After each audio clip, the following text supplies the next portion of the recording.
Not every film can be Citizen Kane, but even critics have claimed that it was shit in its day.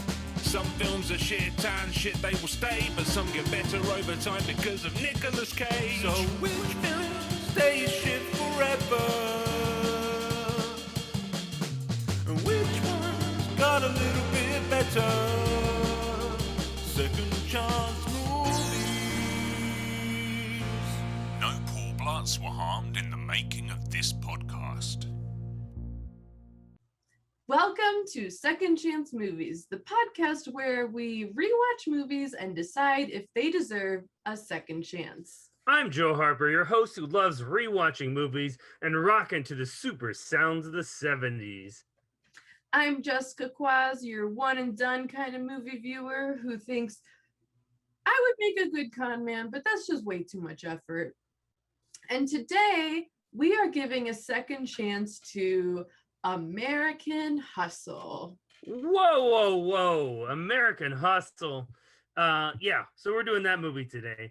And it's one of our awards movies. It was one of the Best Picture nominations for the Oscars in 2014. Woo! And we're seeing how well it held up over time. Not only that, but it also broke I think a record for each acting category nomination. So Best Actress, Best Actor, Best Supporting Actor, Best Supporting Actress, all four from the same movie were nominated, which is bonkers. Right. I mean, the movie itself, I believe, was nominated for 10 Oscars. Oh my but goodness. Did not win a single one. What were your first thoughts when you saw this back in, I don't know when? So I watched it around the time that award season. I think it was before the Oscars. And I just remember being very underwhelmed and just being like, what just happened? What is happening? What is going on? I don't know. I don't get it. I'm over it. It felt nothing the first time around. I watched it, I guess when it first hit DVD, I was super pumped to watch it because I remember I'm a big trailer guy. I like cool trailers, and I think this trailer is cool because it's got the 70s vibe all over it with music, the looks, and there's like a hustle element, like con artist with a great cast. Oh, I'm so in. And watching it the first time, I just remember feeling so disappointed because it wasn't like, I was like, am I missing something in this plot? Like, it was confusing to like follow of like, why are they doing these things? And there was no huge payoff at the end. And years later, here we are, like 8-9 years later. And I was like, what happened? I don't even know what the movie was about. I could tell you the 5 actors that are the leads, and like they look great. They're very unique, distinct looks, but I have no idea what happened in that movie. No, we'll get into that later, but second time around, still don't understand the plot. And I paid attention. I mean, I tried this time because I knew I had to know what the plot was. I tried to focus. And even the wife caught me like, are you even paying attention to this? And I was like, look up from my phone. I guess I'm not. Oh my God. I couldn't even hold my focus. No. But I have looked at Wikipedia to get a breakdown of what happened to try and explain it best to you and myself. What happened? I also went on Wikipedia after watching it a second time and read the plot and was like, oh, okay. I guess that is what happened. Sure. I followed it pretty well, but there's just like from point A to point B to point C. I was like, I don't see how these two are linking up. All right, so spoilers, beware, everyone. We're going to be talking spoilers here because, it's an older movie. We're reviewing it. If you haven't watched it, I don't know what to tell you, man. IMDb's summary of this movie. A con man, Irving Rosenfeld, along with his seductive partner, Sidney Prosser, is forced to work for wild FBI agent Richie DeMasso, who pushes them into a world of Jersey power brokers, and the Mafia. That's not accurate. How would you summarize this movie, Joe? Oh, how would I summarize this? Oh Yes. my, I didn't even think about this time because I was just zoned out the entire time. The way I would summarize this is just like we got like just super talented actors, dropped them in the 70s, and just let them have fun in costumes. I would describe this movie as David O. Russell trying to make Goodfellas and just like letting actors do wild things. Okay. Let's finally hear some critics and audience reviews.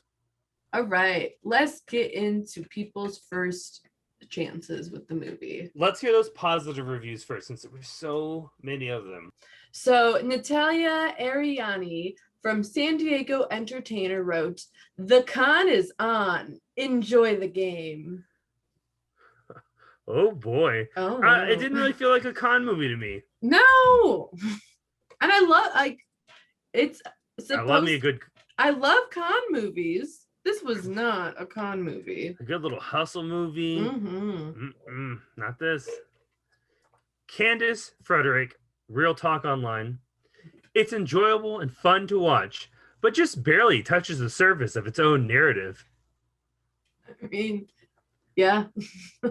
I did find a lot of positive reviews that are backhanded. Same, yeah. Like, I thought, you don't seem like you like this. Right. Why did everyone rate it so positively if you don't like it? Larushka Ivan Zeded of metro.co.uk. It's a sly film that slips through your fingers, leaving the glitter of great performances, but one you'll be hustling to watch again. Disagree. We didn't hustle to watch this movie until I love it when people use like the title to describe a movie. It's my favorite thing. Whoa. You want to be a passenger to get on board. What are you doing, guys? Remember, masterful and commanding. That's masterful and commanding. That's a good one. That's a great one. So Chris Stuckman from chrisstuckman.com wrote, "Pure raw energy." No, it's not raw energy. No. Because again, I lost focus. Same. John Anderson of America Magazine. Few are the films that can be described as profoundly artistic and deliriously entertaining, substantial and souffle-like, noble and screwy. That's a lot of adjectives. He's in for this treat. I've never heard a movie be described as souffle-like, so that's interesting. That's different. Ratatouille is. Negative reviews. Okay, Anthony at Cinema Writer wrote, "More successful than any of the cons on screen is the con Hustle plays on its audience." Yeah, it tricked me all right. It conned me to watch it. I'll sure say that. Beautiful trailer, 10 Oscar nominations. Oh, damn, this is going to be something. Oh, I see. I mean, it's something. Oh, man, you tricked me. You tricked me, Hollywood. David Nusser from Real Film Reviews wrote, "American Hustle ultimately establishes itself as yet another disappointment from David O. Russell." Oh, yeah. Wow. Dave is mad at David. Yeah, I mean, I think David O. Russell has a streak for being like critics really like and audiences are indifferent. Yeah. I mean, there was a few good years where like any David O. Russell movie was like Oscar talk, Oscar buzz, and even if they were just mediocre, they still got Oscar buzz. So yeah, I agree with David's take on David for sure. Megan Basham of World. It busies itself. Of World? Yeah, of World. Of the World. Okay, of World. Sure, I don't know if this is a magazine, some sort of like news website, it just said world. Sure. I don't know if Megan that is of meant the she's world. just like an audience member that was like, I live on the world. I But hope that's it. Megan said it busies itself with a rollicking soundtrack, sexy costumes, and increasingly implausible romantic encounters between the film's principals. I fully agree. Megan's got a point. Megan's got a point, because there is no way that version of Christian Bale could get Amy Adams and J-Law. Oof. It's that charisma. I guess He conned them into love. Wait, I've got one better. He hustled them into love. So Sean O'Connell from Cinema Blend wrote, Martin Scorsese has his Goodfellas. David O. Russell answers with his mediocre fellas. But I don't get a Goodfellas vibe. This movie doesn't feel mafia at all to me. It feels like he tried to force a little mafia in there that just doesn't. The mafia thing, I don't know. It just doesn't feel natural in there. It's not that. I mean, we'll get into it later, but I think especially the first half is like really trying to be Goodfellas. Okay. So it's funny because when I think about this movie, the first thing I think is cut the whole backstory bullshit. I don't want that at all. So are we going to get into our second chance? Because it seems like we're on the cusp. We're there. We are there. We're talking about our second chance going through. Okay. Well, so on that note, I want to describe the Goodfellas thing a little more, because I like Goodfellas. I think I just do. I think it's a classic movie. It's definitely one of the best movies of the 90s. Yeah. So I like it. What reminded me so much of Goodfellas was the voiceover narrations at the beginning. First of all, this movie has way too many voiceovers, and they literally are describing things we can see. So at one point, Amy Adams literally has a voiceover where she describes the look of Christian Bale, and it's like, yeah, no, I see it, girl, I get it. But anyway, so there's so many voiceovers, and it reminded me of Goodfellas in that the voiceover was executed well in Goodfellas when describing this kid's past and how he got in with the mafia. That's the difference between the two views, because when I think of Goodfellas, he's describing how he feels about each character that's being seen, and because I hate voiceovers in movies if it's used to describe what we're seeing. Yes. If it's used to describe the character's inner thoughts on things that we wouldn't see unless he said man, I really hate oranges. Right. We wouldn't know unless he just looks at him and goes, looks away, Yeah, but it's never like that. It's not I also hate voiceovers in movies when they are unnecessary, and there were just so many voiceovers that were okay, yeah, no, I literally see what's happening, I understand. But yeah, we also learn about Christian Bale and Amy Adams' character and their backstory strictly through voiceovers, and to me that's the most boring way to introduce con artists.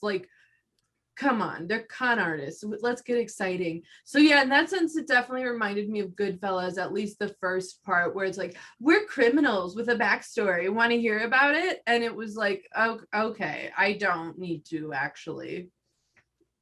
With Henry Hill in Goodfellas, I think the whole thing is just him describing his whole life with the mafia. Mm-hmm. It's not we get a chunk and then we go back. It's just, this is how it started, guys. Yeah. And it's executed again pretty quickly, where it's oh, okay, I see how you got here. But this is just straight up we get into Christian Bale's how he was hustling as a kid, and he was doing this, and then he took over his dad's company, but he's still hustling. And then he met Amy Adams, and we get into her backstory, and it's okay, I get it.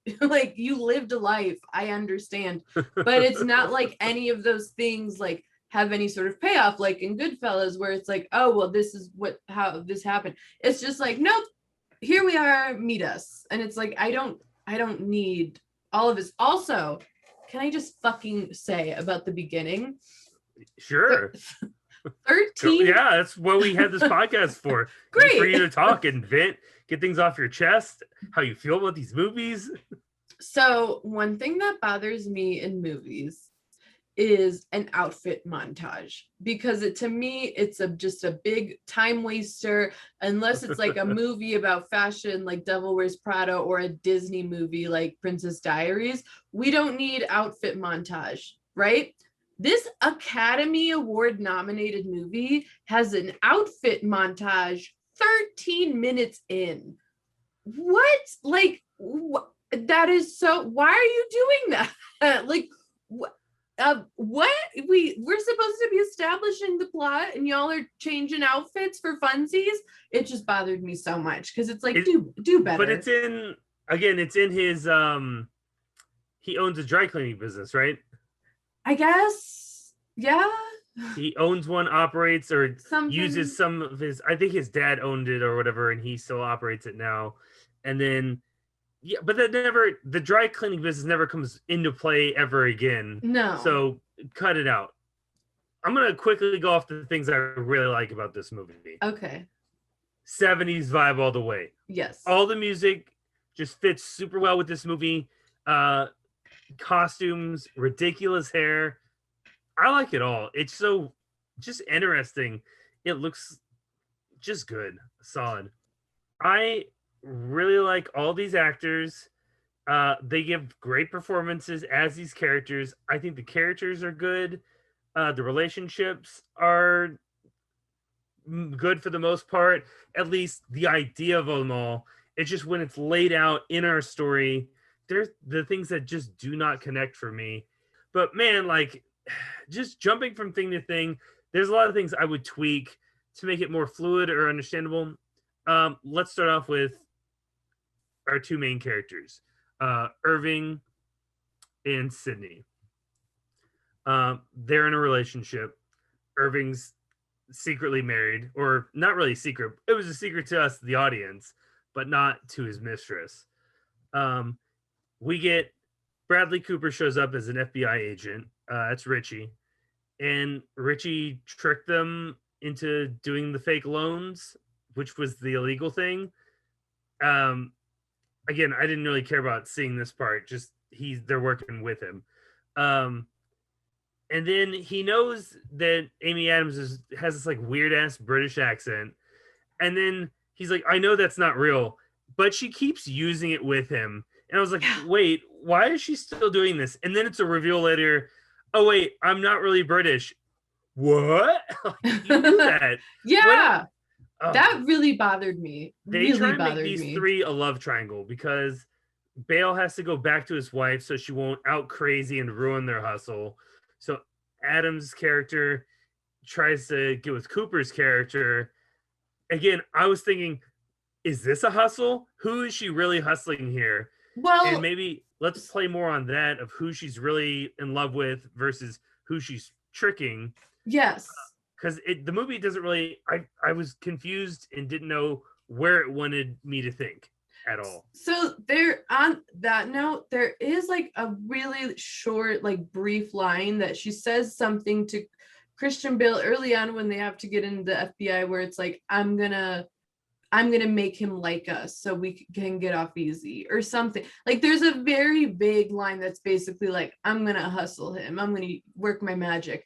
But then like the way that the relationship progresses, it feels like, are you actually in love with him? Like it's never revealed like, oh yeah, I was just playing you, bitch. It's like they make it into a love triangle, even though like at one point she was like, hey, like I love you, but like I'm gonna play it with this guy. But then it doesn't morph into that at all.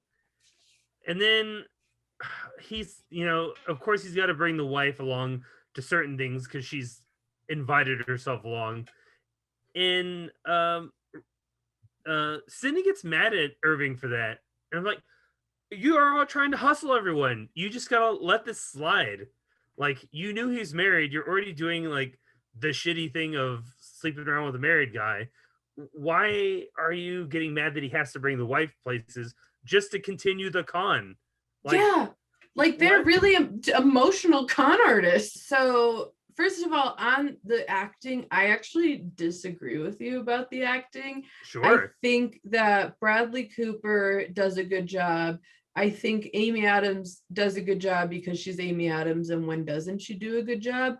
But That's very true. I don't think I think she did her best with what she was given. That's what I'll say on that. But I think they all do their best given what they're given. See, I find now Christian Bale to be like too much, like tone it down a bit. And I find Jennifer Lawrence to actually be so fucking awful in this movie. I just think she's like way too over the top. Her accent is horrendous. It's supposed to be a Jersey accent, and it like comes in and out a lot. Like cartoon Jersey? Cartoon Jersey, to the point where it's like, okay, girl, I get where you live. But again, it's like coming in and out. I think Jennifer Lawrence is miscast. I think she's great. Agree. I think she's great as this character. I think the character needs to be 10 years older. She needs to be roughly the same age, because like she's single mother at 23 to like a 7-year-old, which is kind of weird. Yeah. It's very, and he's like 40, and like I get she's super immature. I like that the character is immature, so she has to be kind of young. But like 23, like why I don't understand why he's with her, especially if he doesn't like her. He just is with her because he adopted the son, and we never see like a relationship with the son. Yeah. There's no like scene where he's really bonding. So to me, I don't really care that I don't see why you stick around with these two. Yeah, I fully agree, even though like I do think she's bad in this movie. But I do agree that she is totally miscast. I think, yeah, you got to get someone a little older. And I think it would actually be, it'd actually be fun to have an immature loose cannon wife who's older, and just like this like drunk bored housewife who's just like lost her mind. Like I think that'd be more fun. And you're right, the whole idea of him staying with her is because she's got this child and he loves the kid. We see one scene where he like goes into the kid's bedroom and is like, love you, bud. But like we don't get enough except through fucking voiceovers, right? About why he cares, why he sticks around. He adopted the kid. He loves the kid. Sure. Show he me. Spend any time with the kid? Right. He just seems like he's conning everyone all the time and having sex with the mistress. I think I think also having her be older would play much more well into the whole like affair with the mistress. Like I've been with him for this long and you're doing the, you know what I mean? Like that. How would you feel if Amy Adams and Jennifer Lawrence switched places? I think that could be more interesting. If Lawrence was the mistress, that would make more sense. For this role, she's British now. Fake British. And then just American. Yeah. I don't think she has any accent. Yeah, I wouldn't want her. I wouldn't want to hear J-Lo doing a British accent. But I think it might have benefited the two. But I like Amy Adams. I want her to be conning people. Yeah, I do like Amy Adams. Yeah, I don't know, like it, but it would make sense to have a housewife that's older. And complete sidebar on this character that really bothered me. They make a lot of jokes and make light of her clear mental illness and alcoholism a lot, to the point where it's like she's going through it. Let's not do that. I didn't like that. Like she's like stumbling over and they're like, oh, what a fucking drunk. And like, okay, like I get it, she's a loose cannon, but like we don't have to like poke fun of it. Oh, okay. And then also, just real quick, this really fucking gets to me. At the end, spoiler alert, her and Christian Bale are no longer together, but they share custody of the kid, whatever. There is a vague joke that she is now in a violent relationship. Did you catch it? With the mobster guy? Yeah. I may have. I kind of forgot it. I mean, it was just a couple of days ago. I've still forgotten it. Well, she's got this neck brace on, and they're like, what happened? And she was like, just a car accident, like no big deal. And it was, I read it to be like, ha ha ha, she wanted something better than Christian Bale and she gets something worse. What a crazy bitch. And So it's like, why can't everyone have a happy ending? because of your fake laugh, I want to move on to the next topic. Okay. This is labeled as a comedy for some reason. I don't think it's a comedy in any way, shape, or form. But I feel like to compete against 12 Years a Slave at the Golden Globes, they were like, we're a comedy. And that's how they won the Golden Globe for Best Film Comedy. Which is a category I think is dumb. None of them are very funny. When I think of comedy, I think we should be laughing our butts off every minute or so. This is not it. Just because you have a joke in a movie doesn't make your movie a comedy. Exactly. Award shows have not gotten that point. But I think there was attempt at a lot of humor, but it missed the mark a lot because I don't care about these characters, so I don't care when they make jokes. I would not describe this movie as comedic whatsoever. The mayor, their big thing is to get the mayor on a loan from a sheik, like a fake sheik, wire transfer him some money, and he's corrupt because he took the money. But that's telling us he's a bad guy. But everything they show of him, all he wants to do is use that money to start a casino that would provide jobs for everyone, funnel in taxes to provide more money for everyone, for lower class people, for people of color who don't get represented. He was all over the place with helping his district. And I thought, why are we fucking this guy over at all? This seems like the guy we should be giving money to. Yeah, I would. And at the end, when they're like arresting people, the hustle should have been like, and because you became best friends with him, Christian Bale, maybe include him with the hustle. Like, oh yeah, it turns out he got somehow through the cracks and doesn't get arrested because he's helping everyone. Yeah, that's what I didn't get is like, is he's supposed to be the guy we're conning. And if it's a good con movie, you want to dislike the person they're conning, duh. Right. But like he was a good guy and like seemed like he was using money for good. And like, yeah, like you said, helping disenfranchised people by building a casino to get jobs, stimulate the economy. What is he so bad? Like, and he's nice too. Like he's a friendly, charismatic dude. Let's go on a double date and have fun. Yeah. Be silly. I didn't understand, like, why am I supposed to want this guy to be conned? And then you're right, at the end, Christian Bale's like, hey buddy, I'm so sorry, but like I set you up and you're gonna go to jail. Sorry about it. And then it's he does the responsible thing of like, yeah, I did bad. Arrest me. This is bad. But you're right. And then it's like through voiceover told that like, oh, well, we let him off the hook. He only got a couple months in jail. It's like he still went to jail and lost his job. And he seemed like a good mayor. You still fucked this guy over. And at the beginning of the movie where we were hooked is, him saying like, whoa, what are you sliding money around for? No, thank you. I don't want to do this. This looks sketchy. And leaves. And then they have to like go out of their way to rope him, like convince him to come back in. And I feel like if you get the guy to initially say no, he's not a criminal. Yeah.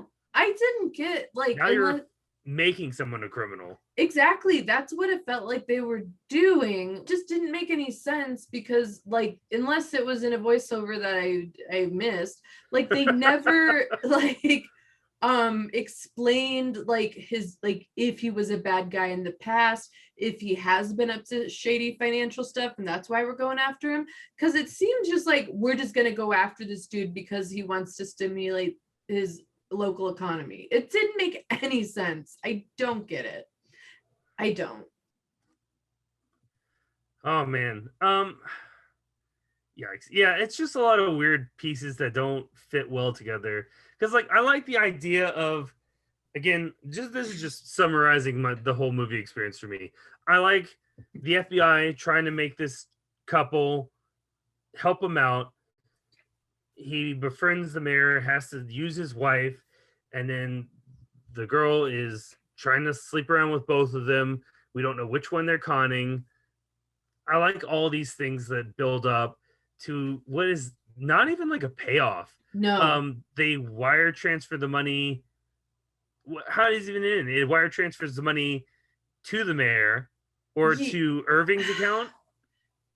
No, to the mobster. To the mobster. So they pay off the mobster. But then they like also set up Bradley Cooper to take the fall for everything, which I don't understand how they did that, but they apparently did that. Or that he made a bad choice in following this lead. And again, it's all messy and I can't really figure it out. Messy. This has so many good ideas in this movie that don't flow together. No, and are not executed well at all. Like just at all. And on that note too, I literally did not know who I'm supposed to be rooting for. Like I don't know. I guess Amy Adams, but like they don't use her enough for me to root for her. In a hustle movie, all of our characters should be good and bad. Give us a reason we should not root for them, and give us a reason we should root for them. Yes. That way, I'm like, I kind of want them to get away with this hustle, but also they're shitty people. They need to go to jail. Exactly. Like that's what makes a good con movie. Is like I'm rooting for them not to get caught, even though they are complex and like doing bad stuff. I like the idea of having the scumbag FBI agent. I like him being not good. That way, in contrast, I guess I should root for these guys. Right. Like, but it's like I don't get that feeling because I don't. One, like Christian Bale is just to me an unlikable character, and Amy Adams is not like fully formed enough for me to even know if I like her or not. And again, barely used. Yeah, that's all of them. So that was also why I had a hard time like with the resolution, because one, I didn't even understand what the fucking story was, but two, like I don't care about what happens to any of these people except I guess Jeremy Renner, because he was a nice mayor and you fucked him over. So like it's weird because the ending plays is almost like and everything worked out great, happy ending, but it's like I didn't feel like good for them, like they did it. No, I didn't feel like there was a twist or a hustle or a twist that was a hustle, or there was something about I was like, there's no payoff. Trim some stuff down. Like truly, there could have been like a full like half hour taken out of this movie, even an hour maybe, and like it wouldn't have changed the current movie. It's just like there's so much plot lines that like are unnecessary. Take them out, get rid of them, make the main plot lines more concise, because I ain't got no clue what's happening, and I've seen it twice and read the Wikipedia and I still don't I couldn't describe the movie plot. So on that note, should people give this movie a second chance? I say absolutely not. I say that one, watching it now, I am just blown away that by how it just received so many award nominations. It's bonkers to me. To me, it's I think it's a bad movie. Yes, the look, the feel, the vibe, cool. Everything else, in my opinion, is awful. And I think there's just like better movies that get that 70s vibe you could watch. And hey, I love con movies. This is not a good con movie. If you think about watching American Hustle, do not, and watch Hustlers instead. I might have to side with you on this one. This doesn't deserve its second chance. The first time I watched it, I felt the same way I did this time. Only this time I was really trying to pay attention to see like where in this story did I get lost, and it's all over the place. I really like a lot of the ideas this movie puts out, but it wasn't structured well together and it didn't have a good flow. So I'm left kind of confused at the end, and no one should be confused at the end of the Hustler movie. We should all be like, oh, that's what they did, and explain how it worked. I think the Ocean's, 11 does that probably the best because like they're feeding us along, getting our group together. Again, just follow the steps of that movie. Get the group together, tell us the plan, show the plan. Plan doesn't go the way we thought it would, and then plan is successful because it actually did something else, like in twist. But smarter minds have to think of that twist. You know, and I, like I said, love con movies, love the idea of a con taking place in the 70s, but this ain't it. This is not it. This is not it. I want to like this movie, but I can't. Nope. I like the idea. I don't like much else. So wow, yeah, both say no, don't give it a second chance. If you're thinking about giving it a second chance, find other movies. There's a lot of better ones out there. So thank you guys for listening. Thank you as always to Beaty McBeatface for our dope intro song. We love it. If you like what you're listening to, please subscribe, rate, review, leave comments. Let us know what you think of American Hustle. Let us know if you know what is going on in this movie. And yeah, we'll be back next Sunday with another Second Chance Award season movie, our last one, and it is a time. It was something. It was something. Tune in. Tune in. Goodbye, Yellow Brick Road. Second chance.